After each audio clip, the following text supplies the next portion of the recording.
entered our talk with a discussion of the Donatist heresy, which came about surrounding the question of the validity of baptism.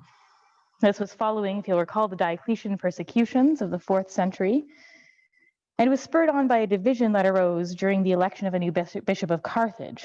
The Donatists taught that sacraments administered by the lapsi, administered by those Christians who had surrendered sacred texts and objects during the persecutions, that those sacraments performed by them were not valid.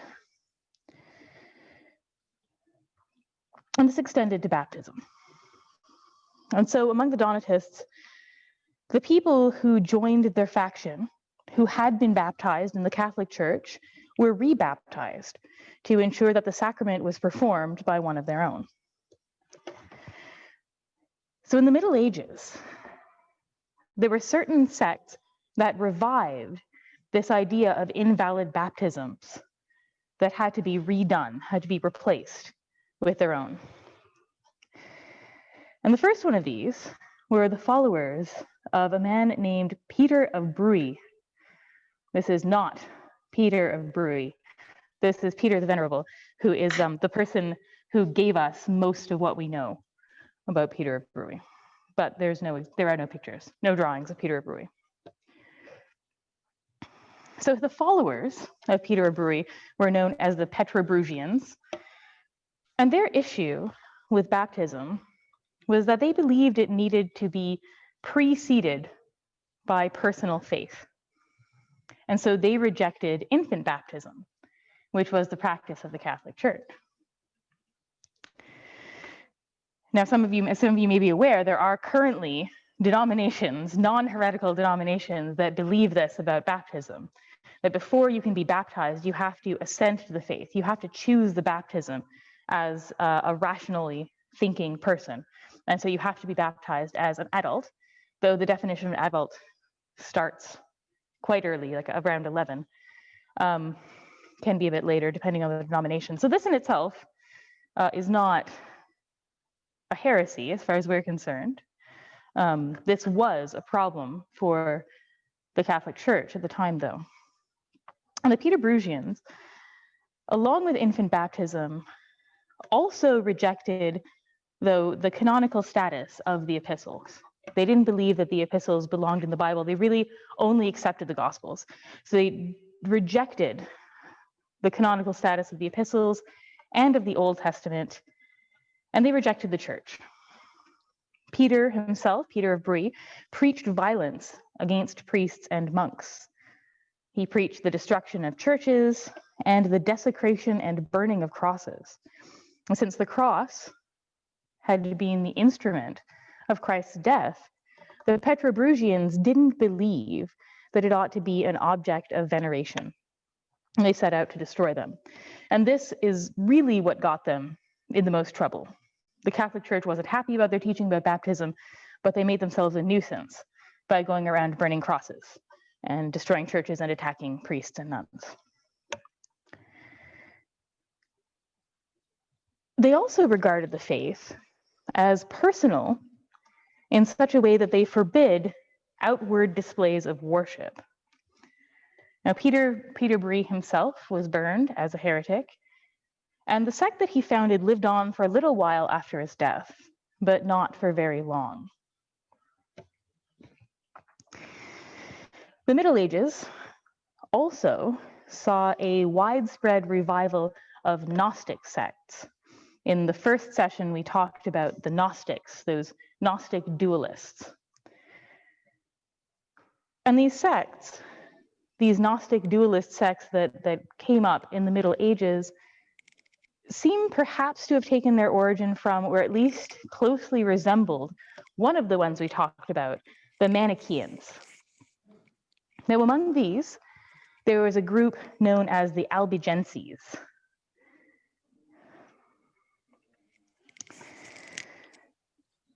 Now, the Albigenses took their name from the town where they originated. They were from Albi in the south of France, and they're sometimes also referred to as the Cathars. Now, they're called the Cathars because they, like many of these Gnostic dualist sects, adopted the term kathari to refer to their own. Now, this is the Latin equivalent of the Greek katharoi, which we already saw. It means pure ones. And some sects already, such as the Novatians and the Manichaeans in the 4th century, were already using this to refer to themselves. They were the pure ones, the clean ones. And the Albigenses, like many of the dualist sects, took this on themselves. Now, so this term, kathari, or katharoi, was used by other sects as well, also later. And it became a general term for the dualist sects of the later Middle Ages. But in the 12th century, it's very closely associated with the Albigenses, with this one particular group that originated in the south of France, but whose influence spread throughout southern Europe. So like other Gnostics, the Albigenses taught that the universe consisted of two opposing forces, good and evil, which were also spiritual and material, and that humanity was a type of contradiction, the result of a good principle being trapped by the bad, and that purification through advancement in arcane knowledge and separation from the world were the path to liberating this good force that's trapped inside the evil force of physical bodies.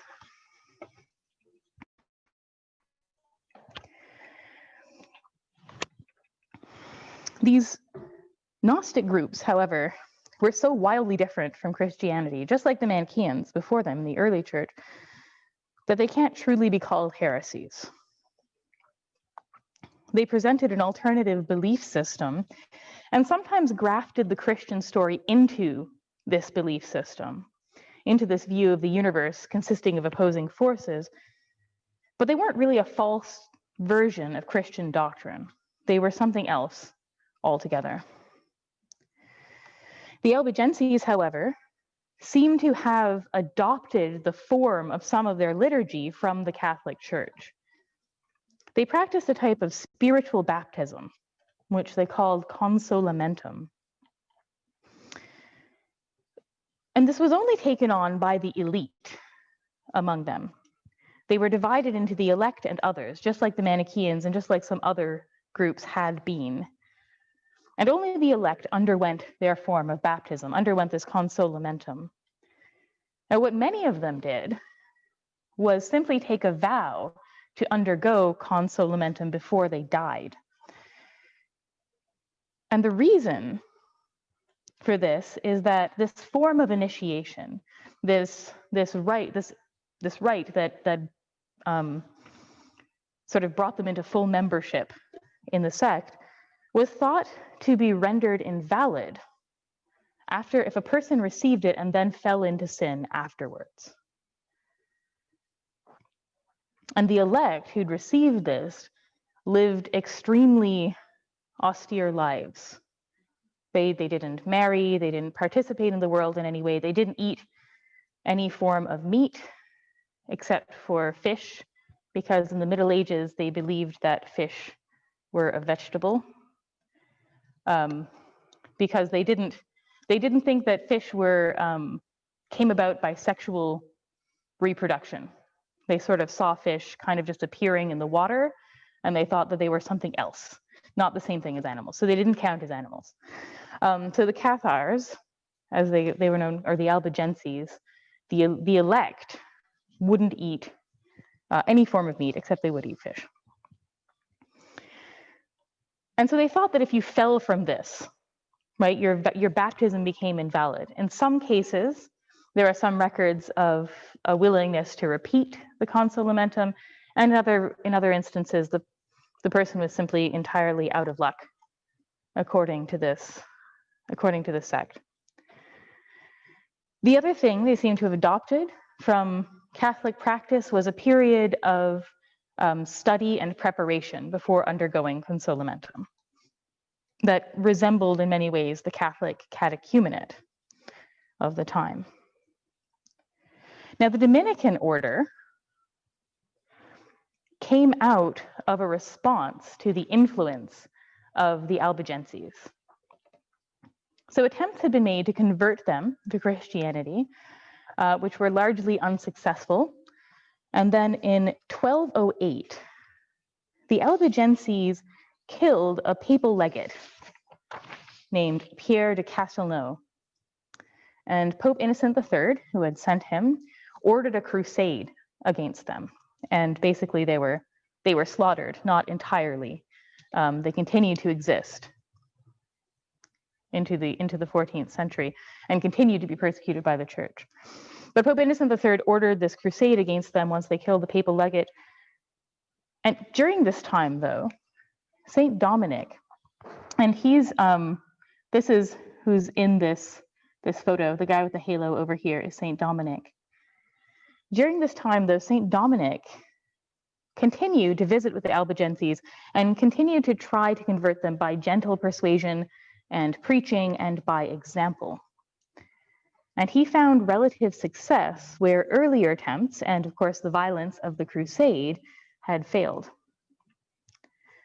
It was after this period that he spent among the Albigenses, that he conceived of the idea of an order of preachers, which was the birth of the Dominican order. This photo depicts one of the stories about his time living among and trying to convert the Albigenses, which is that one of the things he did to try to prove to them the truth of the Christian faith was he had them light a fire and said, I'll throw my sacred text into it and you throw your sacred text into it. And they both did, and then only the Albigensian book burned, and the Bible didn't burn. So this is the story that this image is depicting.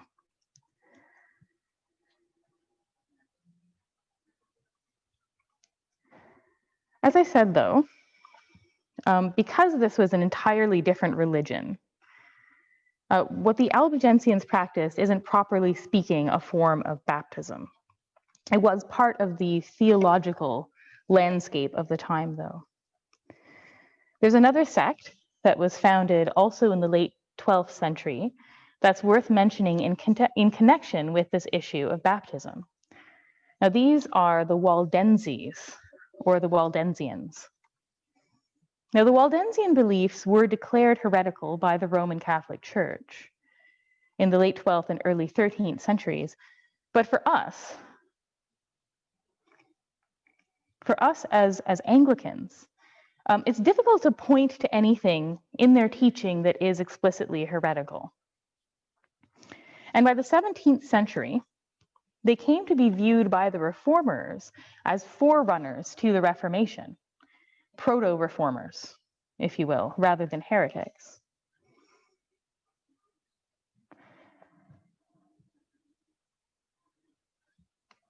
I have for you a slide. In fact, at the Luther Memorial in Worms in Germany, there is a statue of Peter Waldo, who is the founder of the Waldensians. So the Waldensians themselves claimed to be of ancient, even apostolic origin. They claimed to trace their church back to churches founded by St. Paul himself. And their goal was to return to the simplicity and strict moral observance of the early church. In reality, though, they came into being in the late 12th century following a man who is called Waldes or Waldo, sometimes Peter Waldes or Peter Waldo. They're also known as the poor men of Lyon because this is where they originated, and they're also called variations on the sandaliati or the sabbatati, which comes from the word sabot for wooden shoes, and it's from their habit of going around wearing wooden shoes, which they did as a mark of their apostolic poverty. Now, Waldes himself has an interesting conversion story, which lays out the foundations of the Waldensian way of life. Now, Waldes was originally a wealthy merchant living in Lyon, who commissioned for himself a translation of the Gospels and later some other books of the Bible as well, so that he could study them. In the course of his studies, Waldes was particularly struck by Jesus' answer to the rich young ruler in Matthew 19. So I have a note that I should ask you if anybody wants to tell the rest of the group what happens in this encounter between Jesus and the rich young ruler, which you can do by unmuting yourself. All right, nobody wants to. This is just like teaching in a classroom. Nobody wants to talk. So in Matthew 19, a rich young man asks Jesus what he can do to inherit eternal life. And Jesus says, you know, what does Moses say? Basically, what do the commandments say?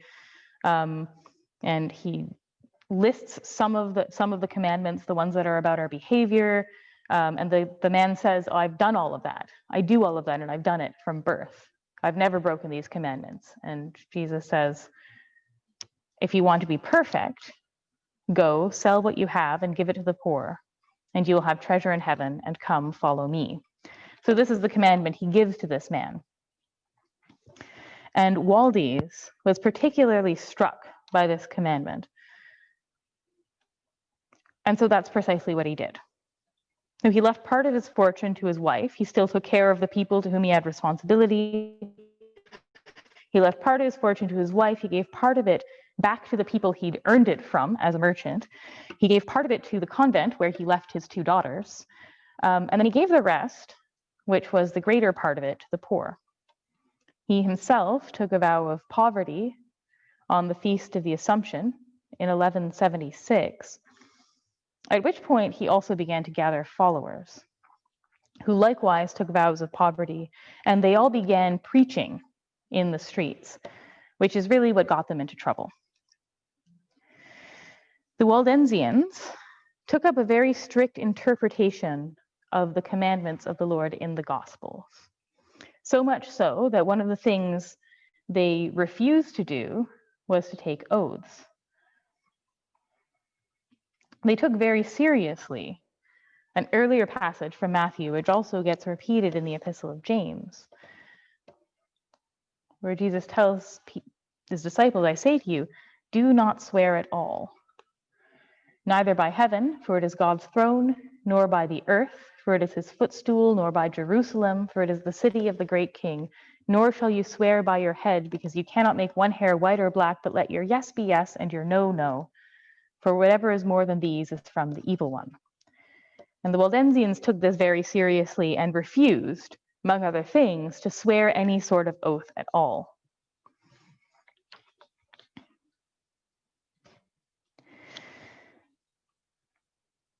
And once they were excommunicated by the Roman Catholic Church, when the Church was seeking to root them out as part of the Inquisition, this is in fact the main way that the Waldensians were identified.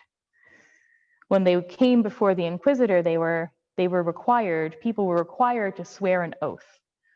And they would know that somebody was a Waldensian if they refused to swear, because the Waldensians were not allowed to take oaths. And they also had a very strict interpretation of not sinning again after baptism. So for the Waldensians, it wasn't officially an option for them to go ahead and swear an oath in order to save themselves and then to repent of that later. That wasn't available to them. So now the Waldensians divided themselves into 2 categories as well, which is something that they shared, only a few things that they shared with dualist sects, but this is one of them.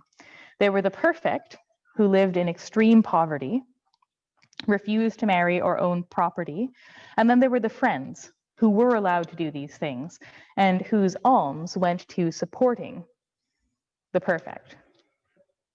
The Waldensians rejected the excesses of and the governance of the Catholic Church, although the friends continued to attend Catholic services and to receive the sacraments apart from penance, apart from confession, for which they would go to one of the perfect of their own sect.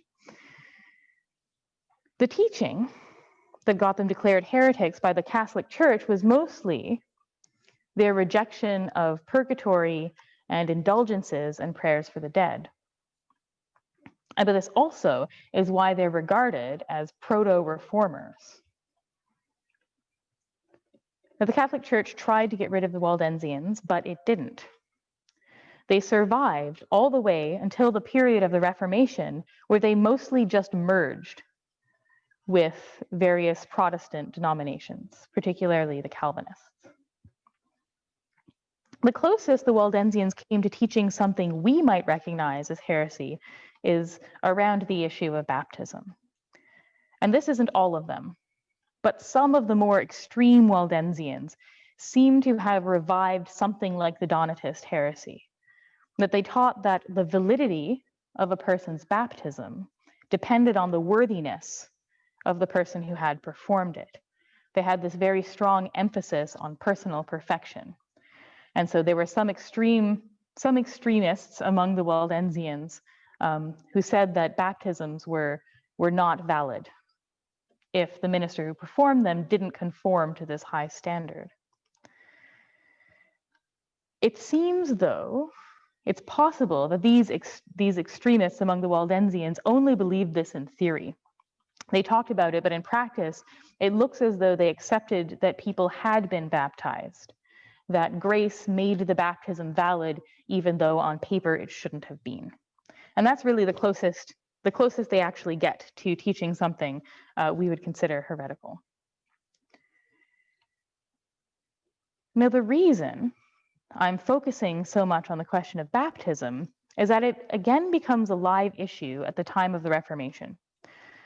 So much so that documents like the 39 Articles of the Church of England and the Augsburg Confession of the Lutheran Church address it explicitly.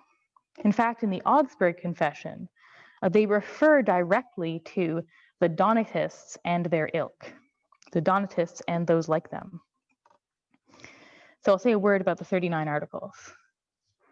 Nobody wanted to talk about the rich young ruler, but does anybody want to explain what the 39 Articles are?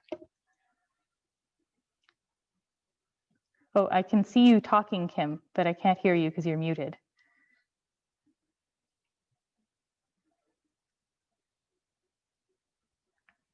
Oh, okay. That's all right. I still can't hear you, but I can tell what you're saying. So I'll say a word about them, just in a nutshell, if you will. If we're going to trace the break of the Church of England from the Roman Catholic Church to a particular moment in history, that moment would have to be the First Act of Supremacy of 1534. This is the act that declared Henry VIII and his successors to be the supreme head of the. So this is great for us as Anglicans. It's why we exist as we do as a church. But the Reformation was happening at this point.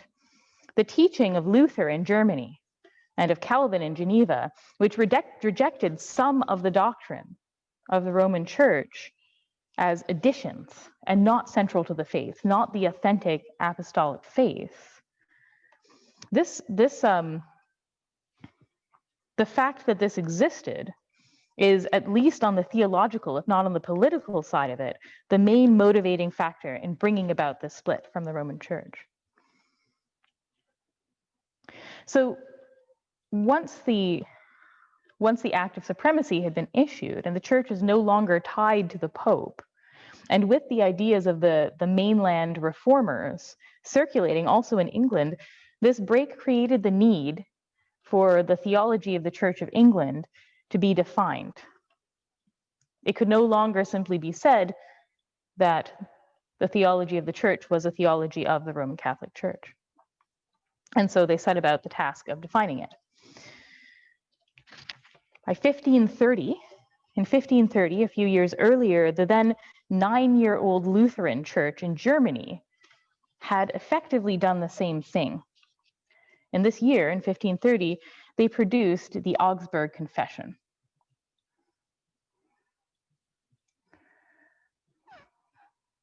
This is just a drawing of the convention at Augsburg that drafted it. They produced the Augsburg Confession at the invitation of the Holy Roman Emperor Charles V. He invited this because the Turks at that time were besieging Vienna, and he considered it dangerous to have a divided empire as they were facing the threat of conquest.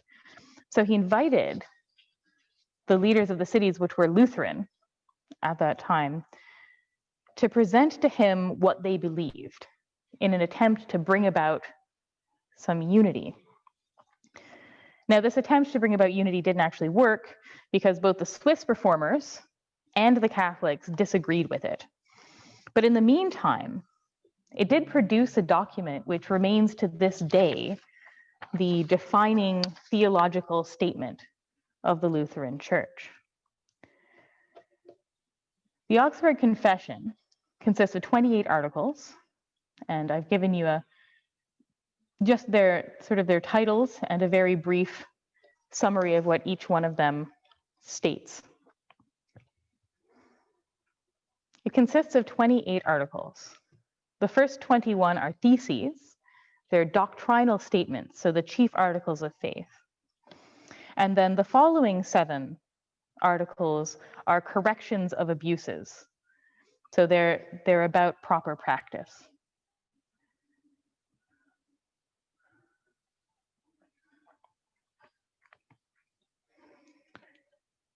And you can see those are the last 7 there. The 39 articles that the Church of England would later produce took both its form and a great deal of its content from the Augsburg Confession, sometimes directly. The first phase, however, defining what the Church of England believed and taught, were the 10 articles that were compiled in 1536. Now, this was a somewhat rushed document and represented an attempt at a compromise between those who wanted to effectively retain the whole doctrine of the Roman Catholic Church, only without the Pope, and those who were looking to lead the Church in a more Protestant direction. This is a summary of the 10 articles of 1536.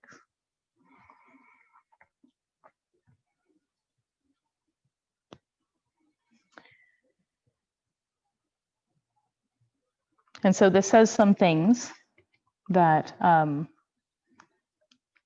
meant to sort of appease the conservatives,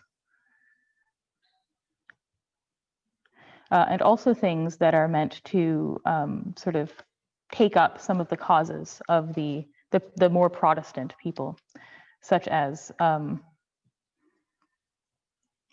so we have in the Catholic category, it has that the saints may be invoked as intercessors and their holy days observed, right? It says that the prayers for the dead are good and useful. But then it also says that the efficacy of papal pardon and soul masses offered is not, basically. It takes up also the Lutheran sort of cause of justification by faith. Anyway, these are summaries of the 10 articles. And they were adopted by a gathering of the clergy in 1536. But when the 10 articles failed to bring about the peace and unity, which had been their purpose, the need was felt for further clarification. And the same push and pull between the conservatives and those who wished to follow more closely the Lutheran Church resulted in the production of something known as the Bishop's Book, which was officially titled The Institution of the Christian Man. This was put together by a council of 46 bishops, clerics, and theologians in the following year, in 1537. Following this are the 6 articles of 1539, 2 years later, which is swinging back in, the Bishop's Book had pushed things a little bit more Protestant, and then the 6 articles or what were called by Protestants at the time, the whip with 6 strings. It basically reaffirmed 6 points of Roman Catholic doctrine that were unpalatable to the Protestants. In all of the production of these various statements, some of the main theological issues under dispute were the sacraments. How many were there? And whether in the Eucharist, the bread and wine really and truly became the body and blood of Christ. And if so, how? In what sense? And then also the question of justification by faith. In 1543, a revision and significant alteration of the bishop's book was produced by a parliamentary committee, and this was known as the King's Book.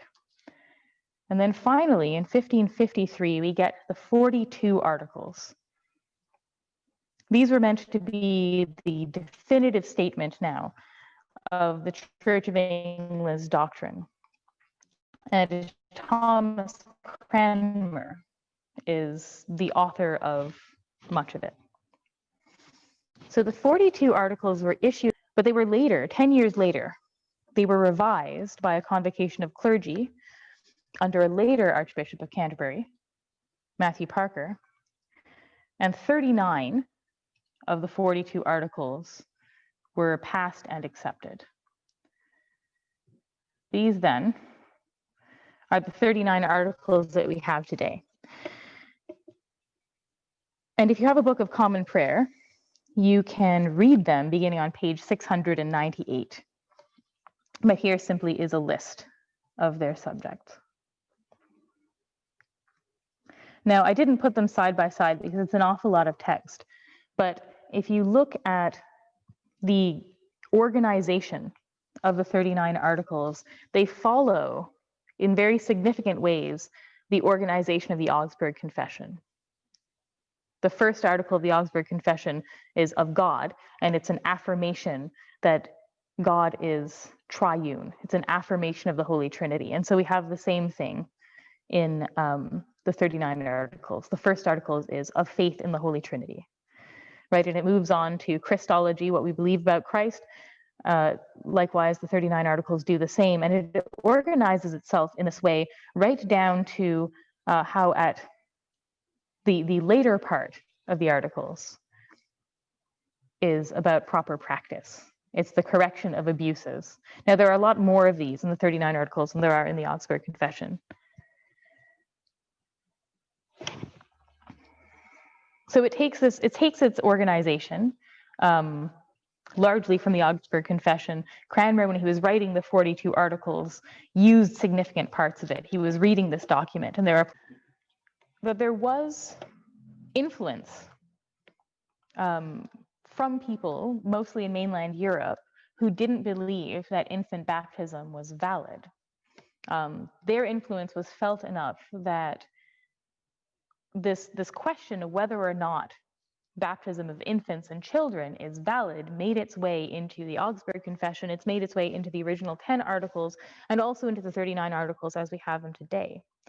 Though there was never really a serious dispute about this in England,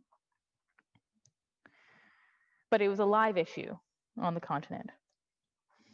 As the Reformation was occurring, followers of the major reformers, like Luther, Calvin, and Zwingli, split off. As the Reformation was occurring, and Luther, Calvin, and Zwingli and their followers, as they were splitting off from the Roman Catholic churches, they were people who didn't believe that they had gone far enough in their reforms. And these, in turn, eventually split off from the mainline Protestant denominations. These are sometimes called the radical reformers. And they're called radical reformers not actually because they're so wild in splitting off from Luther and Calvin and Zwingli, but because they had a greater concern. Now, the concern of all the reformers was to return to a pure and edifying faith.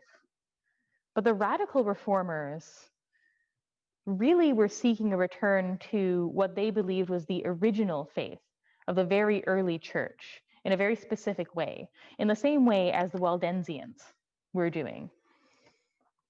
And so they get called radical because they were looking to go back to the root of Christianity.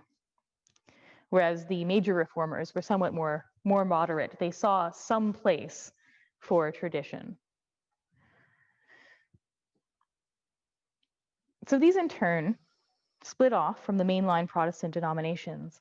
And while infant baptism wasn't the only issue that these radical reformers, they weren't the only issue that they took up, right? That in which they differed from the mainline reformers, but it was a shared cause. It was enough of a shared cause that they actually came to be known as Anabaptists.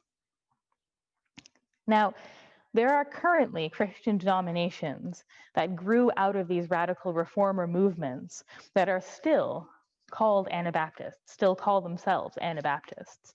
In many cases, they've reclaimed the term. The Mennonites are the most widely known and I believe the largest of these in terms of numbers.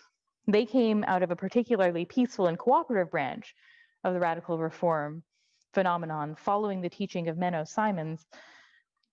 And I don't want you to think, I'm mentioning this because I don't want you to think or to go around telling people that I'm calling the Mennonites heretics, because I'm not. The faith that present-day Anabaptists teach and believe is Trinitarian. It is the Nicene faith. Now, there are significant theological differences between what they believe and what the Anglican Church and other denominations believe, specifically when it comes to sacramental theology, specifically when it comes to what baptism and the Eucharist are. There are some major theological differences, but this is not me calling them heretics. The term Anabaptist, though, in the 16th century was much more broadly applied. Again, because the radical reformers tended to agree that infant baptism wasn't valid. And in some cases, they also believed that baptism by unworthy ministers wasn't valid.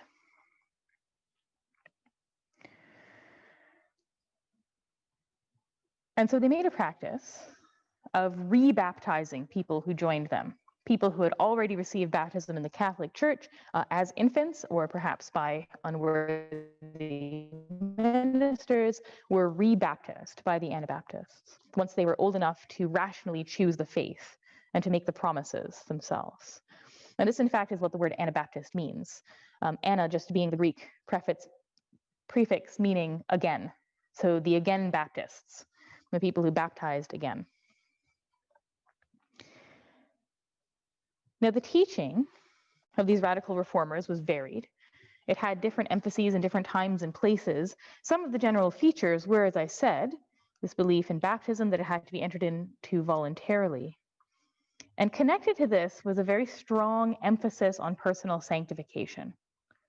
The Waldensian movement of the 12th century anticipated this aspect as well. The response to the excess that they saw in the Catholic Church was not only to separate themselves as a group from the Church as an institution, but to try to return to this very strict version of Christian faith and to place a strong emphasis on personal perfection.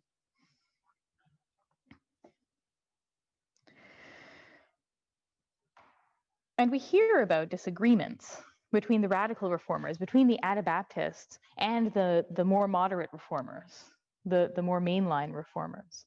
And we hear examples of conversations, like a conversation between Zwingli and some of the Anabaptists about whether or not baptism is in fact a promise never to sin again, and falling into sin after baptism presents a significant problem for that reason. To paint all of this in extremely broad strokes, the radical reformers, in doing away with the power of the institutional church, also moved away from an understanding of the sacraments as things that in a real sense confer grace. They moved away from this to an understanding of the sacraments as more symbolic. Now, when we think about the 39 Articles and about the way the Church of England defined its theological position, we tend to think primarily about how this position is established against the Roman Catholic Church, addressed to the excesses and abuses of the Roman Catholic Church. But this theological positioning that we see in these documents is also an exercise in the church marking out its beliefs against the radical reformers, against this group broadly known as the Anabaptist. The articles on the sacraments, among the 39 articles, show this fairly clearly in their strong emphasis on the sacraments not being mere symbols. These are just the ways that, I meant to underline not only a sign in the last one as well. These are just the ways that articles 25, 27, and 28 begin. These are articles about the sacraments generally, the first one about baptism and then about the Eucharist. And they all begin with a statement: these are not only badges or tokens of Christian men's profession. It's not only a sign of profession and a mark of difference. It's not only a sign of the love that Christians ought to have among themselves, but it is in fact something real. And this is the Church of England, which is holding some of the Roman Catholic doctrine at bay with these articles, also holding the radical reformers at bay by denying things they were teaching about the sacraments being signs only, without any actual real things that don't accomplish anything real in and of themselves. And the 26th article, which is here, is a direct response to this revival of Donatist ideas. It's taken largely from the Augsburg Confession, which has a similar statement in it. And this is a direct response to people resting the validity of the sacraments on the worthiness of the ministers, saying that the person performing the baptism needs to lead a certain type of life, or else the sacrament doesn't mean anything. And so this says, the 26th article, although in the visible church, the evil will ever be mingled with the good, and sometimes the evil have chief authority in the ministration of the word and sacraments, yet, forasmuch as they do not the same in their own name, but in Christ's, and do minister by his commission and authority, we may use their ministry, both in hearing the word of God and in receiving of the sacraments. So it basically says that the authority of the church, the authority behind the sacraments, doesn't belong to the minister. And so even in the case where a minister is evil, the authority behind the sacrament is the authority of Christ himself. And so it effectively can pass through a minister who is themselves evil or is themselves a heretic, even if they are, if they belong to the church and are acting properly in Christ's name, if they're acting as a part of the church. And so this is, then again, a direct statement against radical reformers who were denying this and saying that some sacraments then, specifically baptism, would be invalid if the minister didn't lead this kind of life of radical purity. At the end of it, though, there's a paragraph written entirely by Cranmer, not taken from the Augsburg Confession, that acknowledges the reality that led to this kind of rebellion by saying, well, no, we can't have sacraments performed by unworthy ministers. He acknowledges the reality behind this. He writes, nevertheless, it appertaineth to the discipline of the church that inquiry be made of evil ministers, and that they be accused by those that have knowledge of their offenses, and finally, being found guilty, by just judgment be deposed. So he acknowledges that, we shouldn't just allow ministers to go about being sinful and teaching the wrong thing, but neither does it invalidate the sacraments. Likewise, the last two of the 39 articles address some of the social teaching of these Anabaptist radical reformers, many of whom taught that the proper way of life for a Christian was to have all goods in common. They taught a sort of communism, basically like religious communism, basically, and actually tried to enact it in some cases by force. And so the 38th article, the second to last article, explicitly says goods are not in common. Right, the radical reformers were trying to institute this just as in Acts 2 on the day of Pentecost. The people converted on the day of Pentecost. It sort of ends, this description ends with, and they had all things in common.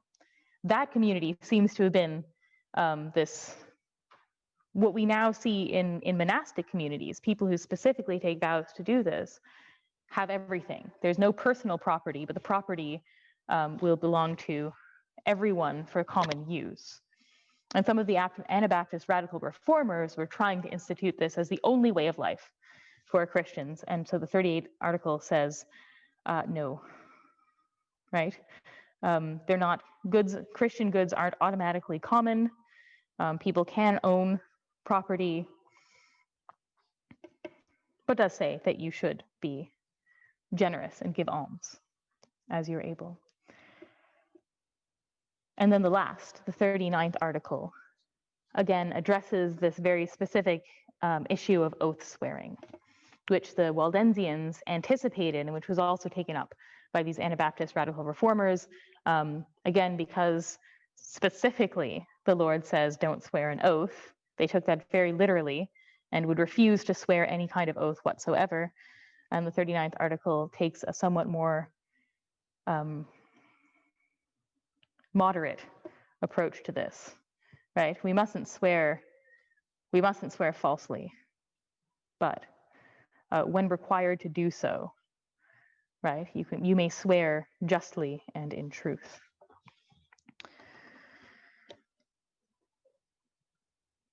So I think, well, that brings us to 8:20. So I do want to make sure that there's some time if people have any questions.